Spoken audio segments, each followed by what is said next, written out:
Assalamualaikum warahmatullahi wabarakatuh. Bismillahirrahmanirrahim. Alhamdulillahirabbil alamin wa bihi nasta'in wa ala umuri dunya waddin. Asyhadu an la ilaha illallah wa asyhadu anna Muhammadan abduhu wa rasuluhu. Allahumma shalli ala Muhammad wa ala alihi wa ashabihi ajmain. Amma ba'du. Pada kesempatan kita kali ini kita melanjutkan pembahasan kita, yakni tentang harapan dan cita-cita. Jadi apa keinginan yang diharapkan itu menjadi kenyataan, ya, tujuan apa yang ingin kita capai. Nah, kita lihat gambarannya dalam buku Ta'lim Al-Muta'allim. Kalau orang kan ditanya apa cita-citanya, mungkin nanti keinginan apa yang ingin dia capai, gitu. Keinginan apa yang ingin dia dapatkan. Maka orang menjawab mungkin dia akan menjadi dokter, akan menjadi guru, akan menjadi presiden, segala macamnya. Nah, kita akan melihat betapa pentingnya, ya, harapan dan cita-cita ini, ya, dalam belajar. Dalam kitab Ta'lim Al-Muta'allim ada pasal khusus sebenarnya dalam naungan ini yang mengarahkan kepada ke sana. Setidaknya ada 2 pasal nanti yang mengarahkan kepada yang bisa kita kaitkan dengan harapan dan cita-cita ini. Yang pertama kita bisa lihat pada pasal fil jiddi wal muwadzabah wal himmah. Pasal ini tentang menekankan kepada ketekunan, ya, kontinuitas, mungkin bisa dikatakan begitu, dalam belajar. Begitu juga terkait dengan harapan dalam belajar. Nah, pada bagian himmah, harapan ini atau keinginan ini atau cita-cita ini bisa disebutkan bahwasanya pengarang kitab kita mengatakan fala budda li talibil ilmi minal himmatil aliyati fil amali. Fala budda, maka tidak li talibil ilmi, bagi seorang penuntut ilmu itu, minal himmatil aliyah, dia mesti memiliki cita-cita yang tinggi, dia mesti memiliki harapan yang tinggi, memiliki keinginan yang kuat fil amali, dalam beramal. Nah, ini penting, kata pengarang kitab kita. Seseorang itu kalau kita mau belajar, kita harus memiliki keinginan yang kuat. Ya, kita harus memiliki keinginan yang kuat. Keinginan yang tinggi. Kenapa? Fa innal mar'a yatiru bihimmatihi kafairi yatiru bijanahaihi. Maka sesungguhnya manusia itu dia terbang dengan harapannya, dengan cita-citanya. Kafairi, seperti burung itu, dia terbang dengan kedua sayapnya. Burung bisa terbang itu menggunakan kedua sayapnya. Manusia tidak bisa terbang karena manusia tidak memiliki sayap. Lalu apakah berarti manusia memang tidak bisa terbang selamanya? Ternyata tidak. Walaupun manusia tidak memiliki sayap, namun ketika manusia memiliki harapan yang kuat, ketika manusia memiliki cita-cita yang tinggi, cita-cita yang kuat, maka dia pun bisa terbang. Maka mungkin di zaman dulu kalau disebut manusia terbang, itu kita akan dikatakan itu hanya ucapan bohong belaka, itu hanya dusta belaka, itu hanya omong kosong. Kalau disebut ada orang yang bisa terbang, itu akan dikata gila dan segala macamnya. Maka zaman sekarang kita lihat manusia bisa terbang dengan mudah walaupun manusia tidak memiliki sayap. Ya, berkat cita-cita yang kuat dari para pendahulu kita, para ilmuwan menemukan ternyata manusia walaupun dia tidak memiliki sayap, dengan tekadnya yang kuat, dengan semangatnya yang kuat, dengan belajar yang kuat, penelitian yang berkali-kali, menemukan pesawat terbang. Jadi kalau zaman sekarang kita katakan nanti saya akan terbang, nanti sore saya akan terbang ke Jakarta, zaman sekarang tidak ada lagi. Kalau perkataan seperti ini diucapkan pada ratusan tahun yang lalu, dikatakan saya akan terbang ke Jeddah, maka ya akan dianggap sebuah kebohongan, maka dikatakan gila. Namun hari ini dengan santai saja, ya, kita katakan nanti sore saya akan terbang ke Jeddah, besok pagi saya akan terbang ke Amerika. Ini adalah kata-kata biasa. Kenapa? Karena adanya himmah aliyah dari para pendahulu, sehingga kata-kata di sini, ya, pengarang kitab kita mengatakan sesungguhnya manusia itu terbang itu dengan himmahnya, dengan harapannya, ya. Manusia tak punya sayap, beda dengan burung yang secara fitrahnya, secara dari lahir, burung sudah ditakdirkan bisa terbang dengan sayap sayapnya. Wa qala Abu Thayyib rahimahullah, dan Abu Thayyib rahimahullah pernah berkata, ala qadri ahlil azmi ta'til azaimu wa ta'ti ala qadri kirami al makarimu wa ta'dumu fi aini as-saghiri sigharuha wa tasghuru fi aini al-azimi al-azaimu. Ala qadri ahlil azmi, atas kadar ahli azam. Fa idza azamta fatawakkal 'ala Allah. Kata Allah Subhanahu wa taala, apabila engkau telah azamta, apabila engkau telah bercita-cita kuat, fatawakkal, maka bertawakallah. Atas kadar ahli cita-cita. Ketika kita memiliki cita-cita, ta'til azaimu, maka apa yang dicita-citakan itu akan datang. Sekuat apa cita-cita kita, sekuat apa harapan kita, maka cita-cita itu akan datang. Ketika seseorang bersungguh-sungguh dia ingin menjadi dokter, dan dengan kesungguhan yang luar biasa tadi dia belajar, kemudian dia ikut sekolah dokter, kemudian ikut pelatihan dokter, ikut magang segala macamnya, kemudian mengajukan diri sebagai dokter, maka diterima, dia akan jadi dokter. Dan begitu seterusnya. Ketika kita ingin menjadi seorang alim, seorang ahli agama, seorang ahli fikih dan segala macamnya, sesuai kadar cita-cita kita, maka cita-cita itu akan datang. Wa ta'ti ala qadril kirami al makarimu, dan akan datang atas kadar kemuliaan oleh kemuliaan-kemuliaan itu. Ketika berapa kadar kemuliaan kita, sama sekadar apa cita-cita kita, seperti apa cita-cita. Ketika cita-cita kita kuat, maka besar pula kemungkinan akan terwujud. Namun ketika cita-cita kita lemah, semangat kita lemah, harapan kita lemah, ya maka kecil pula kesempatannya. Begitu juga semakin mulia seseorang itu, maka kemuliaan akan semakin datang. Ketika tidak mulia seorang itu, ya maka ketidakmuliaan pun akan datang. Wa ta'dumu fi 'aini as-saghiri sigharuha, dan menjadi besar dalam mata orang kecil oleh kecilnya. Sesuatu yang kecil itu akan menjadi besar di mata orang kecil. Maksudnya begini, ketika orang itu semangatnya rendah, keinginannya rendah, harapannya rendah, cita-citanya rendah, maka sebenarnya hal-hal sepele pun akan menjadi berat bagi mereka. Hal-hal yang sepele pun akan jadi berat. Tapi sebaliknya, wa tasghuru fi ainil azimi al-adaimu, dan akan menjadi kecil dalam pandangan orang besar, sesuatu yang besar. Sesuatu yang besar, sesuatu yang berat, ini dalam pandangan orang hebat, itu akan terasa ringan. Maka atas kadar inilah nanti cita-cita itu akan terwujud. Ketika orang itu memiliki semangat yang besar, sehingga memiliki ambisi yang kuat, memiliki cita-cita yang kuat, maka seberat apapun tantangannya akan dia hadapi. Ya, akan dia hadapi. Nah, begitu juga bagi orang yang semangatnya rendah.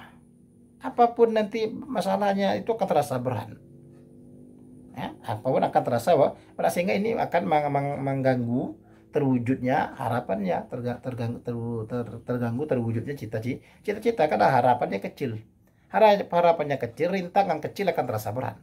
Tapi kalau harapannya besar, rintangan seberat apapun itu akan dihadapi, akan terasa kecil. Kemudian warra'su fi tahsilil asya al-jiddu wal himmatul 'aliyatu. Apa kata pengarang kitab? Kita melanjutkan pembahasannya. Warra'su fi tahsilil asya, dan modal pokok dalam mendapatkan sesuatu, apapun itu. Kalau kita ingin mendapatkan, karena terkait harapan dan cita-cita, tentu kita ada keinginan untuk mewujudkannya, untuk menjadikannya nyata. Ketika kita ingin menjadi ini, ya, kita berupaya untuk itu supaya menjadinya nyata. Nah, modal pokoknya dalam mendapatkan sesuatu apapun itu, yang baik maupun yang buruk, yang mulia ataupun yang tidak mulia, itu apa kata pengarang kitab? Kita membutuhkan al-jiddu wal himmatul 'aliyah. Membutuhkan kesungguhan dan cita-cita yang tinggi. Ya, apapun itu membutuhkan kepada usaha. Dan harus ada keinginan yang kuat agar itu menjadinya nyata. Dia berusaha dengan semaksimal mungkin, karena dia berharap ini menjadinya nyata.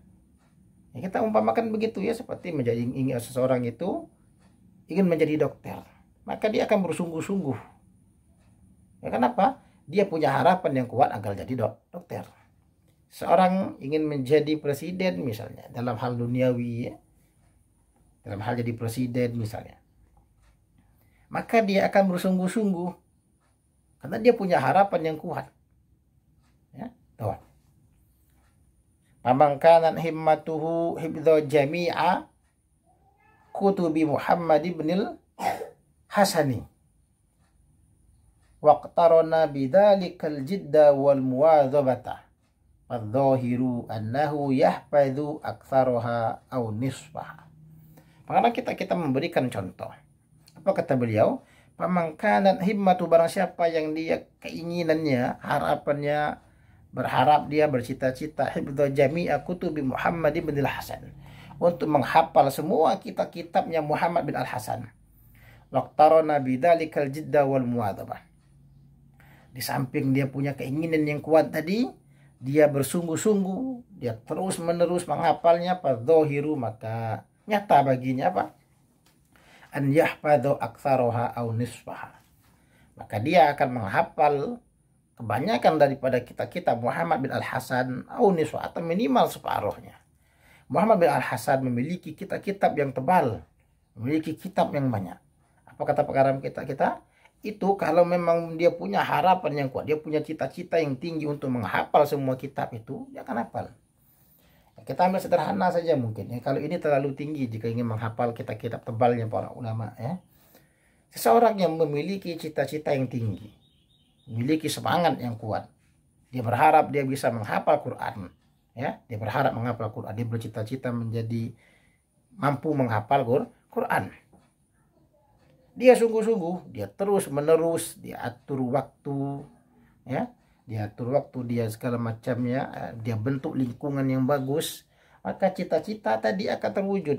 Dia akan hafal semua Al-Quran, atau minimal separuh ya, atau minimal beberapa, hampir hafal semuanya. Kenapa? Dia bersungguh-sungguh. Nah, bentuk kesungguhan ini nanti ya, bisa saja dia atur dengan baik, dia kelola waktunya ya, dia bentuk tata lingkungannya, dia munculkan pengaruh-pengaruh positif ya, dia hilangkan atau dia jauhi pengaruh-pengaruh negatif. Jika itu membutuhkan modal atau biaya atau dana, maka dia kumpulkan ya, karena tidak mungkin segala sesuatu nanti memang membutuhkan ya pendanaan. Jadi apa-apa yang kita bahas terdahulu, ketika dia bersungguh-sungguh, itu akan dia wujudkan.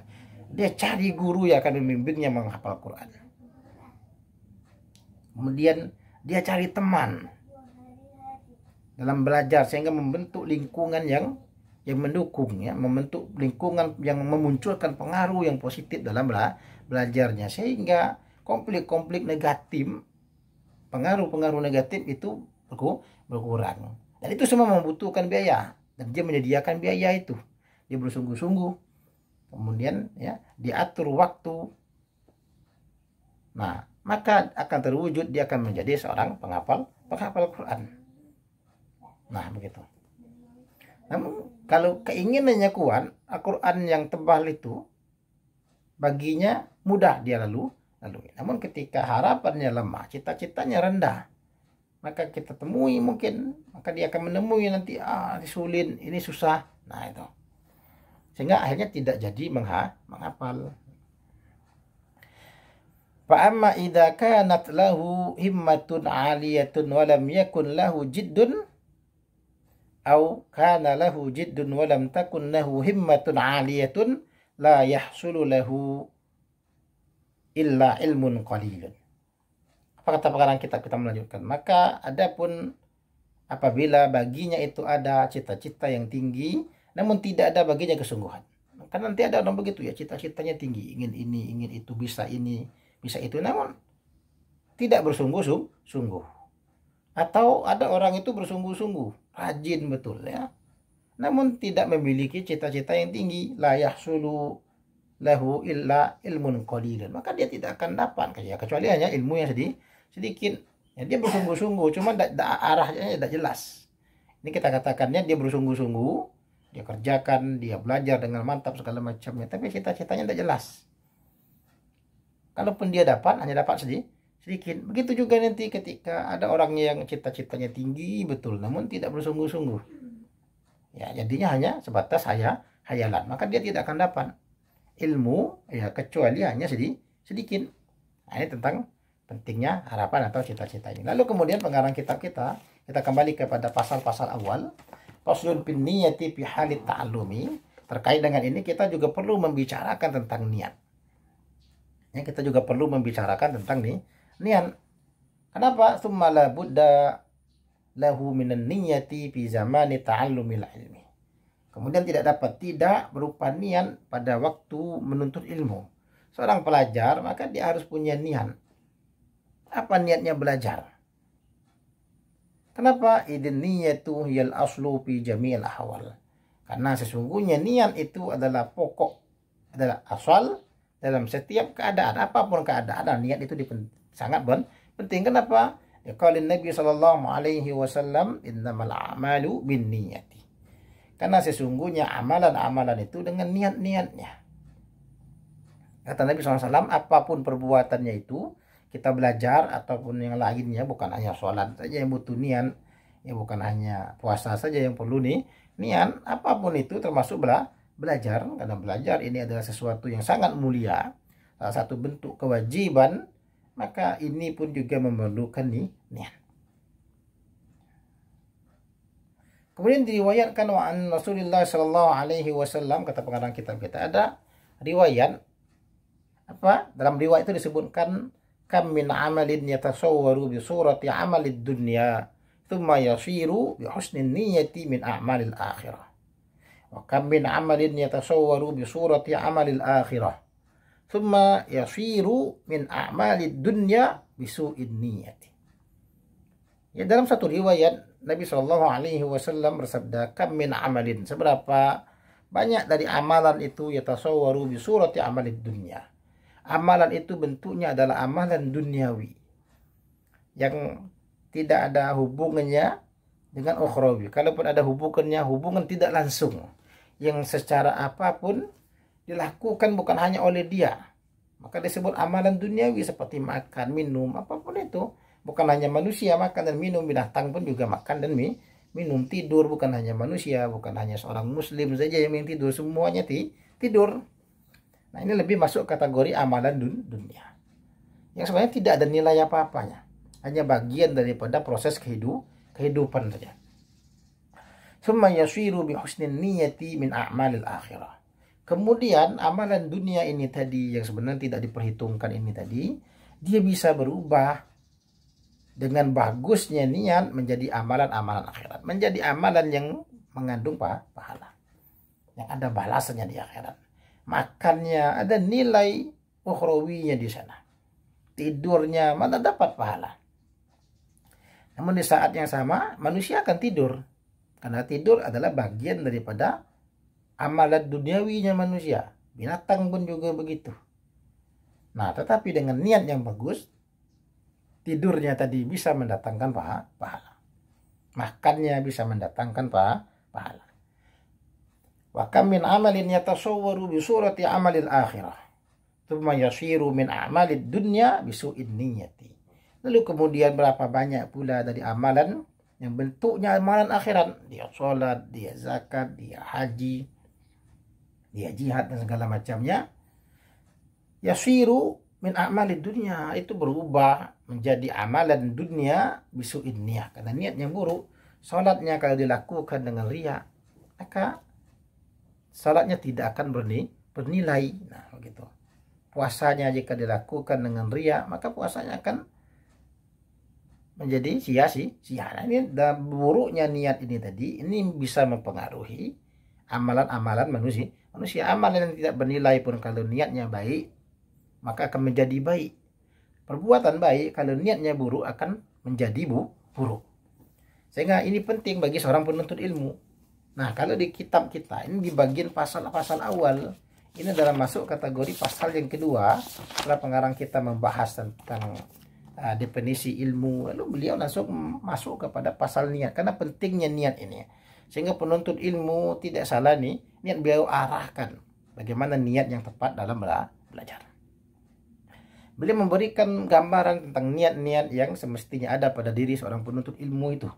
Wa yanbaghi an yanwiyal muta'allimu bi talabil ilmi ridha Allahi wad daral akhirata wa izalatal jahli an nafsihi wa an sa'il juhali wa ihya'ad din wa ibqa'al islam fa inna baqa'al islami bil ilmi wala yasihhu zuhda wat taqwa ma'al jahli. Apa kata pengarang kitab kita? Wa yanbaghi, dan semestinya, an yanwiyal muta'allimu, bahwa penuntut ilmu itu dia berniat. Apa niatnya dalam menuntut ilmu? Ridha Allah. Dia berniat ridha Allah, mengharapkan ridha Tuhan. Ya, tidak ada harapan lain. Dia harapkan apa? Agar Tuhan menyukainya, meridhoinya. Apalagi niat yang lain yang kedua, wadarul akhirah, untuk kebahagiaan di negeri akhirat. Karena tujuan kita sebenarnya adalah akhirat, maka apapun aktivitasnya, apalagi dalam bentuk itu menuntut ilmu, agar menjadi sarana kita menjadi bahagia di negeri akhirat. Dan apalagi niat kita yang ketiga adalah izalatul jahli an nafsihi wa an sa'il juhal, menghilangkan kebodohan, yang mengangkat kebodohan pada dirinya sendiri. Kenapa dia belajar? Agar kebodohan dalam dirinya terangkat, hilang. Dia ingin menghilangkan kebodohan baik pada dirinya sendiri maupun dari orang-orang bodoh lainnya. Setelah dia belajar, ya, dia akan mengajarkan itu kepada orang lain, sehingga kebodohan dalam dirinya sendiri dia hilangkan, lalu kemudian diajarkan kepada orang lain, sehingga orang-orang lain pun juga hilang kebodohannya. Jadi sederhananya mungkin bisa dikatakan, dia belajar boleh saja nanti dia ingin menjadi guru. Setelah dia pandai, dia akan mengajarkan kembali ilmu-ilmu yang dia dapatkan. Yang keempat apa? Wahya'ad din. Niatnya adalah menghidupkan agama. Syiar-syiar agama ini menjadi hidup. Amalan-amalan Islam ini menjadi hidup. Kenapa? Orang yang berilmu, dia bisa melakukan aktivitas-aktivitasnya. Dia mengajarkan ilmunya. Jadi agama ini pun menjadi hidup. Nah, begitu. Wa ibqa'al Islam, mengekalkan Islam. Jadi Islam itu senantiasa ada. Karena umatnya memiliki ilmu. Jadi ketika agamanya hidup, maka kehidupan agamanya ini akan dia kekalkan senantiasa, selalu Islam itu hidup di tengah-tengah masyarakat dengan makna yang sebenarnya. Kenapa? Fa inna baqal Islam bil ilmi, karena kekalnya Islam itu dengan ilmu. Ya, kekalnya Islam itu dengan ilmu. Umatnya akan senantiasa mengamalkan syariat Islam. Maka Islam itu akan senantiasa hidup dalam makna yang begini, dalam makna tanda kutip Islam akan tetap hidup. Kenapa? Umatnya senantiasa berilmu, mengamalkan syariatnya. Maka senantiasa dia hidup dan kekal. Wala yasihu zuhda wa taqwa ma'al jahli. Kata pengarang kitab kita, tidak sah zuhud dan takwa itu bersama kemudian orang yang zahid, orang yang bertakwa itu sudah pasti orang yang berilmu. Maka syarat menjadi ahli zuhud, syarat menjadi ahli takwa, ya harus punya ilmu. Tidak mungkin kezuhud dan ketakwaan itu didapatkan tanpa ilmu. Lalu kemudian kita berpindah lagi ke niat-niat berikutnya. Apa kata pengarang kitab kita yang berupa bagian dari niat juga, yang semestinya juga ada pada penuntut ilmu. Wayan wiya bihi asyukra ala ni'matil aqli wa sihhatil badani. Dan bahwa dia berniat, menuntut ilmu itu dia punya niat dengan belajarnya, dengan menuntut ilmunya, apa? Asyukra ala ni'matil aqli. Dia bersyukur atas nikmat akal. Wa sihhatil badani, dan dia bersyukur atas sehat badan. Kenapa kamu belajar? Nah, bersyukur, ini bentuk syukur saya. Karena Tuhan berikan akal. Betapa banyak orang yang tidak diberikan akal, betapa banyak orang yang tidak diberikan kesehatan badan. Ini adalah bentuk syukur saya, maka saya pun belajar. Lalu pengarang kitab kita memberikan peringatan, jangan sampai niat kita belajar seperti beliau sebutkan berikut ini. Wala yanwiya bihi iqbalan nasi alaihi wala istijlaba khutamid dunya wal karamata 'inda sultani wa ghairuhu. Apa kata pengarang kitab kita? Dan tidaklah dia berniat, ya, penuntut ilmu itu tidak berniat, tidak boleh penuntut ilmu itu berniat dengan yang begini nantinya. Apa niat yang tidak ada pada penuntut ilmu itu yang tidak boleh? Penuntut ilmu itu berniat dengannya apa? iqbalan nas alaihi, menghadapkan manusia atasnya. Jadi berniat, kenapa belajar? Agar supaya orang menghadap dia semua. Jadi orang-orang itu mengagumi dirinya. Dia belajar agar supaya orang kagum dengan dirinya, agar supaya dia menjadi pusat perhatian orang. Nah, ini tidak boleh. Ini tidak patut ilmu itu belajar begitu, mencari perhatian orang. Nah, ini tidak boleh ya. Walastijlaba hutamid dunia, dan tidak pula dia berniat sibuk dengan mengumpulkan harta duniawi. Dia belajar agar jadi kaya, jangan niatnya begitu. Ini adalah niat yang tidak baik, karena keinginan mengumpulkan duniawi nanti akan tercampur dengan hal-hal yang haram. Nah, ketika seseorang itu menuntut ilmu, maka niatkanlah dengan niat yang disebutkan tadi. Jangan bercita-cita berkeinginan jadi orang kaya. Ya belajar saja. Ya belajar jelaskan nilai ta'ala, ya syukur ini nikmat. Ya, kemudian ingin memberantas kebodohan, berikan niat-niat yang baik seperti yang diarahkan pengarang kitab kita tadi. Jangan berniat untuk mengumpulkan harta duniawi, wal karamata inda sultan, dan mengharapkan kemuliaan di sisi para sultan, para pejabat, agar nanti dimuliakan para pejabat, ingin jadi pejabat. Nah, ini bentuk niat-niat yang tidak baik. Nah, itu kata pengarang kitab kita. Nah, untuk lebih lanjut mungkin pembahasan tentang masalah niat ini bisa dibaca pada satu pasal khusus bin niyati fi halit ta'allum. Ini hanya pengantar saja.